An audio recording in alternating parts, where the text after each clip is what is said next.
Welcome back to another UFC fight prediction video. In this video, I'll be predicting the prelim fights for UFC on ESPN Reyes versus Weidman. So without further ado, let's get to our first fight on the card and our first prelim. So in our first fight, we have in the middleweight division, a last minute notice, Kevin Holland stepping in to replace this other fighter that was supposed to fight this debuting Brendan Allen. But yeah, last kind of a late replacement for Holland. Holland is the late replacement, but let's see this fight right here. Brendan Allen, pretty solid fighter, pretty decent striking. Not really a power puncher, so that's a thing to note. Pretty decent grappler as well. But going against Kevin Holland, I see Kevin Holland is the more experienced fighter. They're both pretty young fighters. Kevin Holland is the more experienced fighter. He's the longer fighter. He throws more volume. And with Allen not really being no power puncher or no real big physical fighter, I think it works in Holland's favor. Like, grappling wise, Holland can probably out grapple him. On the feet, Holland can out volume him. He'll have the range. So I see it as a competitive fight, but I see it in Holland's favor where he'll just win based off volume and activity. So in this fight, I got Kevin Holland via decision. Now to our next fight, we have in the heavyweight division, Daniel Spitz versus Tanner Boser. So look at this fight right here. I see Spitz actually is the more talented fighter, or at least the fighter that has more potential to use that talent and fix some holes and be a better fighter. But just looking at his tape and looking at his fights, he hasn't really shown the ability to fix those holes, and that's never really a good sign. Even if you're a young fighter that you having a hole, you got to fix those holes because it's not like they're going to fix themselves. Like, he has some good movement, but I think he's good at moving side to side, but he's not good at, moving in like a circle. That's what you're supposed to move. Like, you're not supposed to move side to side because eventually that makes it easier for somebody to cut you off. You're just moving side to side, you're still going to be off angle to not really land power. So it's good to be able to move side to side, but you got to be able to move in a circle. Be able to hit that angle and not just be on a straight line. So he can move, he's good at that, but when people press him, his back always ends up on the cage, or he gets caught with like an overhand shot, or like a shot over the top, a right hand, something like that. Because hands low and he's not moving like really. He's moving in a straight line instead of moving at an angle. So it sets him up in a bad position. And he's not really fixing that. Chin be up. And I got Tanner Boser. Tanner Boser isn't the most talented fighter, I would say. Definitely, I don't have no high hopes or high expectations for Tanner Boser. But between the two, he's the more, he's the more his technique is more clean than, he has cleaner technique than Spitz, or at least more technically sound as far as, he's going to keep his hands up, he's going to fight in stance, he's going to set his stuff up, and he's going to at least be defensively sound to defend stuff and to counter stuff and not be hit for like these stuff he shouldn't be hit with. And he does actually have good leg kicks and good overhand and a pretty decent jab. And those, I think, things Spitz is open to. Like, I seen in one of his fights, he's getting, Mark Godbeer was chewing his legs up with ease, and that's not a good sign because Boser has some really good leg kicks. Boser also has a good overhand. I don't think Boser's boxing is as good as Godbeer, but I think he could definitely take something from that fight. And he's not a pressure type fighter, really, or in most cases, he's kind of slow to start. But I think he definitely could, train to make that game plan to be more aggressive, being in what's name's face, but still stay defensively sound and really make it a kind of a difficult fight for Spitz, who doesn't really do the best against pressure, doesn't really defend the leg kick at all, and is open over the top. I don't think he stops Spitz, but I think he takes advantage of these openings that Spitz refuses to fix and work on, and I think Boser can win a pretty clean decision. So in this fight, I got Tanner Boser via decision. Now on to our next fight we have in the welterweight division, Court McGee versus Sean Brady. So we all know who Court McGee is, or for the most part we know who Court McGee is. Tough winner from about 10 years ago now. It's been a minute, probably like 7 to be honest, but it's been a minute since he won the Tough House. But he's been a solid fighter, been sticking around. I don't think he's been fighting that consistently, but he's been managed to stick around, making improvements here and there, but kind of mostly been stuck around the same spot. Sean Brady, a solid prospect. It seems like he has good chain wrestling at times. Well, not chain wrestling, but at least mixing his strikes with his takedown. Has some decent combos with his strikes, some decent speed, decent credentials, or decent, fundamentals with his game.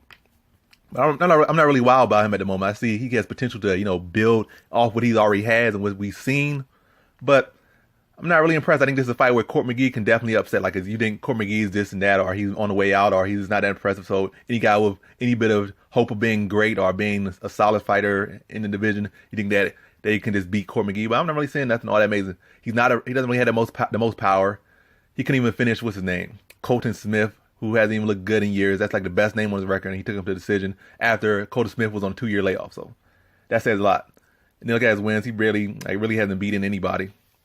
but the technique is there. He's solid. I think we can see the growth. But I think it's one of these fights where Court McGee, being the veteran that he is, and still pretty much game. He's not like a fighter that's past his past his mark. I mean, like he's just over the hill. He's still very game, and he's very still learning, and still has all that wealth of knowledge. And I see Sean Brady is kind of a greenhorn. He's green, but has a lot of potential to build off. And I think at this moment, it's one of the fights where Court McGee could just beat him by this being a smarter veteran and smarter technique after having like 10 plus fights in the UFC, and take advantage. I think Court McGee's takedown defense is solid, shut him down on that one aspect, and kind of keep him. Matter of fact, he might even take Sean Brady down.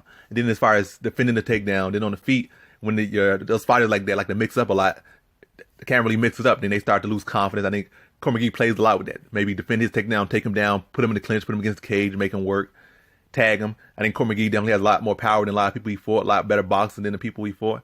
I think Court McGee pretty much challenged him everywhere and make him question his own abilities. Like a veteran does. Like if these fighters that just ran through everybody, look so talented to come to UFC. You get a guy like Court McGee who may not be, the cream of the crop in the division, but he's certainly a skilled fighter in his own right, and he has that experience. And they just kind of, make these young fighters question. So I think they're gonna come in and just jump to the top of the UFC, and it's not gonna happen. I think it's kind of like a learning curve for Sean Brady. Is why I think Court McGee gives him the full veteran works and beats him via decision. So in this fight, I got Court McGee via decision. Now on to our next fight we have in the bantamweight division, Randy Costa versus Boston Salmon. So in this fight, two newer fighters in the UFC. I think they both debuted with losses, but between the two losses aside, they both 0-1, so it don't matter.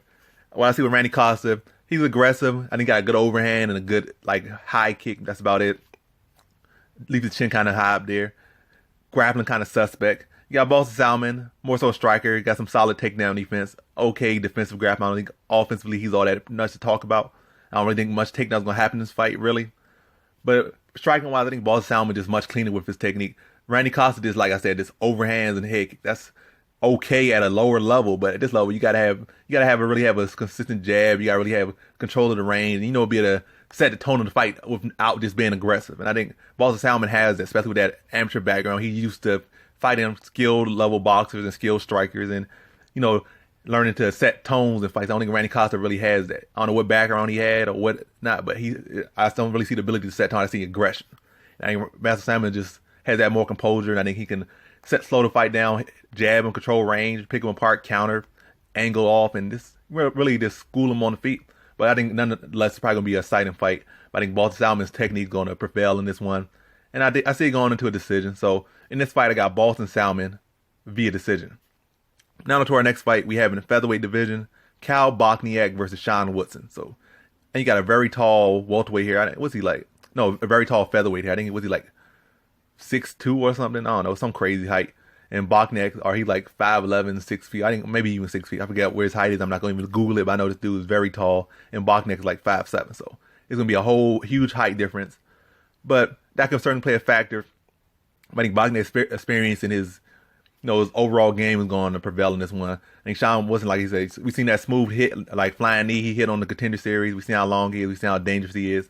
But we've kind of seen a deficiency in his grappling, like how he can be controlled and, smothered on the ground, especially while being that slim and that long and lanky at his weight class. Somebody getting in on his legs and, just relatively easily, because he's so tall and lanky, get right in on the legs, put him on his back and, grind on him. And we've seen Cal Bochniak, he's lost. He's not really the standout guy in this division. He might be on his way out. But Bochniak, one thing about him, he's a workhorse, he's a grinder, and he has a chin. I think that type of fighter can be a bad style for Sean Woodson in his debut. Some guy that's going to be on you, wrestling you to nonstop, probably mixing strikes and takedowns, chewing up your leg, and setting up takedowns.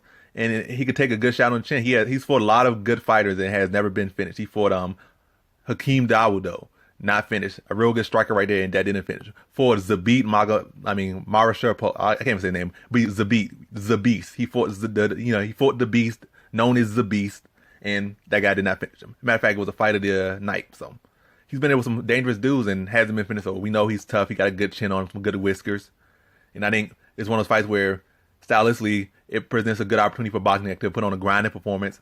Maybe take a good couple shots and just mixing the grappling, mixing the pace, put the pressure on him, and beat him to like a gritty, grindy decision. It might be a close decision. That's probably, matter of fact, this fight is probably going to be a close, gritty decision that probably go either way. But I think in this case, Bochniak's going to be there, edge it off with some takedowns and some control. So In this fight, I got Bochniak via decision. Now on to our co-prelim headliner we have in the women's flyweight division, Molly McCann versus Deanna Belbita, or Belvita, whatever you want to call her name is. But looking at her resume, not really impressed.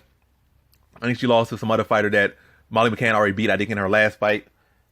Now I think in Belvita's last fight, she fought two women who probably have a combined record of 1-5. So like one chick was like 0-1 or 1-1. It was these real terrible records. So I'm never going to side with somebody who resume already not impressive. Then they come into the UFC off, what's it called? Straight up can, like I'm gonna say these like rust. I can't say this level can is like super spoon fed, Gerber spoon fed fights. I can't never like side with nobody doing stuff like that. So I think Molly McCann, we already seen how tough she is. We already seen her skills. She can beat her on the feet, beat her on the ground, beat her everywhere. And I think she probably stops her in the second round. So in this fight, I have Molly McCann via second round TKO. Now on to our prelim headliner we have in the featherweight division, Charles Rosa versus Manny Bermudez. So Charles Rosa is coming back after like 100 years? Probably like 3 to 4. It's been a minute since he fought. Nah, I want to say 3 to 4. It's been like 2. I'm exaggerating. It's been like 2. A little bit over 2, like 2.5. So he hasn't fought in a minute. Manny Bermudez coming off, I think, his first loss in the UFC, maybe overall in MMA, but definitely his first loss in the UFC. But looking at this fight, Charles Rosa, even when he was in the UFC, when he was active, what he was known for, he's a good, like, well-rounded fighter. He's good with jiu-jitsu, good on the feet, some good movement, good mind for the game. But it seemed like a guy that could never just break past and be like an elite prospect himself. Like, he was a good prospect, but never like an elite prospect. He fought the other he fought the other elite prospects, and he lost every time. And I think Manny Bermudez is like, another wave of these elite prospects. And as far as striking wise, Manny Bermudez is longer. I think he has more power in the strikes. Matter of fact, another thing, Charles Rosa never been a power fighter. He's been a volume fighter. He's not a guy that's going to really go out there and destroy you on the feet, knock you out. He can submit some people, but that's about it. He's not really a knockout artist or really a high finish ratio guy. He's a volume guy. He's a work rate guy. So I think in this fight, Manny Bermudez, I don't think his work rate is matter of fact, that work rate probably about even between Bermudez and Rosa. I said Bermudez gets the finish and Rosa doesn't. Bermudez has the power, he has the range, and I think he has the momentum, and he has the activity, whereas Rosa's been inactive. Unless Rosa really changed something up in his game during his time off, other than re-healing himself, recuperating. I think this is really all Bermudez. I think, like I said, I think he could beat him on the feet. I think he could beat him on the ground. I think he's more scrambly, more submission savvy. And I just think he just beats him everywhere.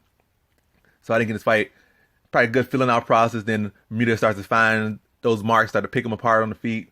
And then that opens up the grappling exchanges, or maybe some panic grappling from Rosa. Then I think Bermudez snaps on that headlock, get a choke, and taps Rosa out. And I think that happens in the second round. So in this fight, I got Manny Bermudez via second round submission. And that concludes my fight predictions for the prelims of UFC on ESPN, Reyes versus Weidman. And as always, thanks for watching.